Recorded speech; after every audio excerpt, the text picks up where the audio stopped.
Сәлеметсіңдер ме, құрметті оқушылар? Бүгінгі біздің сабағымыздың тақырыбы географиялық ашулар. Біздің бүгінгі сабағымыз біріккен сабақ. Ол география және дүниежүзі тарих пәндері.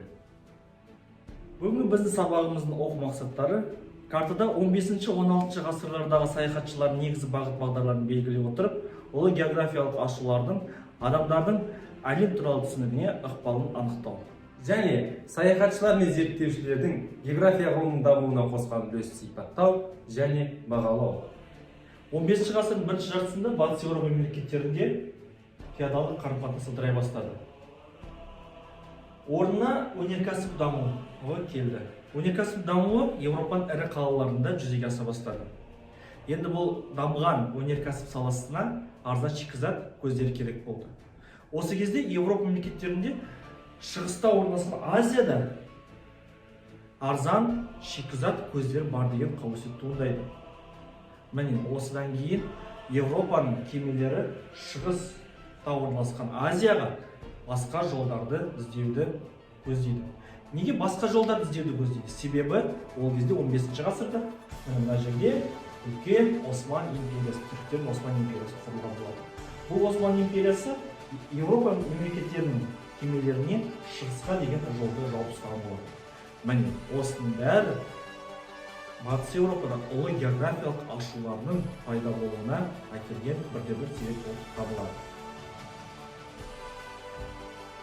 Жоғарыда келтірілген деректердің барлығы ұлы географиялық ашулар кезеңінің бастамасы.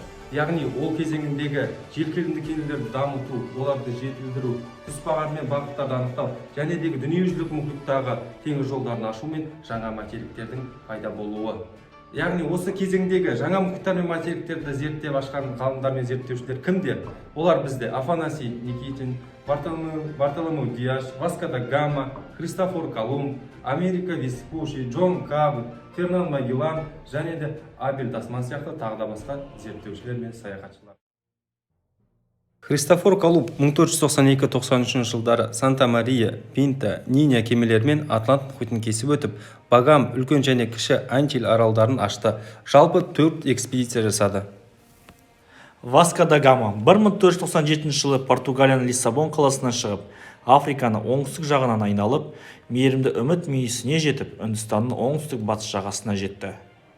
Осы саяхат үшін Үнді мұхитының адмиралы атағын алды.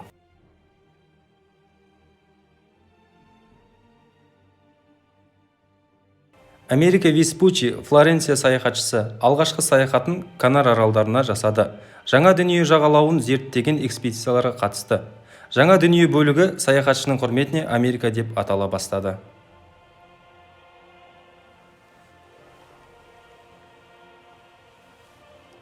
Фернан Магеллан, Португалияның теңіз саяхатшысы, алғаш рет жердің шар тәрізді екендігін, дүниежүзілік мұхиттың біртұтастығын дәлелдеді.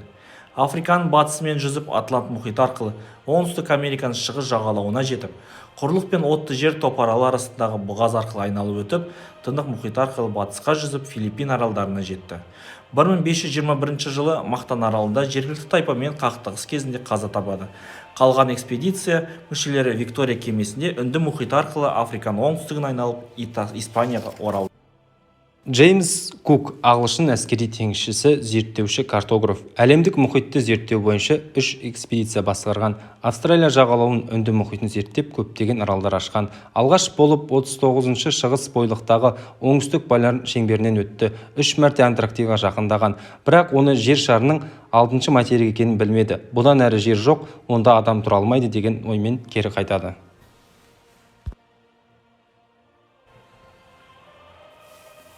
Витус Беринг және Алексей Чириков. Орыс экспедициясы 10 жылға созылып, солтүстік экспедициясы деп аталды. Беринг бұғазын, Алеут және Командор аралдарын ашты. Солтүстік Американың солтүстік батыс жағалауын зерттеді.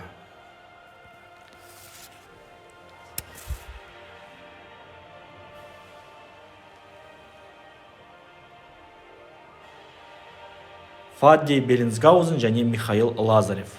Орыс теңізшілері. Восток және Мирный кемелерімен Атлантика арқылы Антарктидан ашып, зерттеу жұмыстарын жүргізді.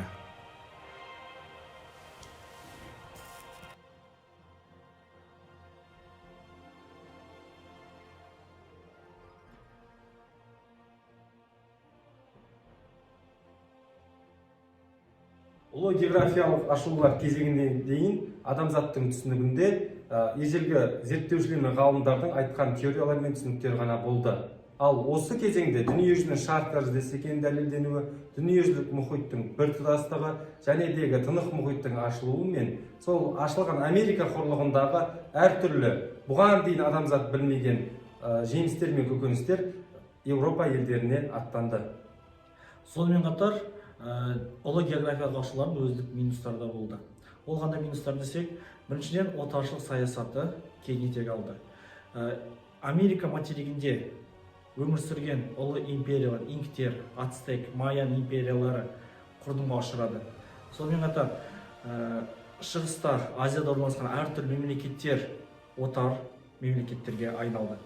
Яғни өзінің тәуелсіздігін жоғалтты. Мен осының бәрі ұлы географиялық ашылулардың өзіндік бір минустары болды. Ал енді құрметті оқушылар, бүгінгі сабақты бекіту үшін біз келесідей үй жұмысын жасайық. Бүгінгі үй тапсырмамыз 2 бөлімнен тұратын болады. Бірінші бөлімі бұл практикалық бөлім, екіншісі бұл теориялық бөлім. Теориялық бөлімде кесте толтыруға керек болады. Кестенің бір жағына бүгін біз өткен саяхатшылар мен ғалымдардың тізімін жазамыз. Кестенің екінші жағына олар қай жылы және қандай ұлы географиялық ашылулар жасағанын тізіп жазу керек болады. Және де практикалық жұмыс тиісті картаға түсіру ережелерін пайдалана отырып, дүниежүзілік саяхатшылардың жүріп өткен жолдарын картаға түсіреміз. Бүгінгі осы ұлы географиялық ашылулар кезеңіндегі тақырыбындағы сабағымыздағы әрбір айтылған мағлұмат сендер үшін оқушылар пайдалы болды деп ойлаймыз. Осымен біздің бүгінгі сабағымыз аяқталды. Келесі кездескенше сау саламатта болыңыздар.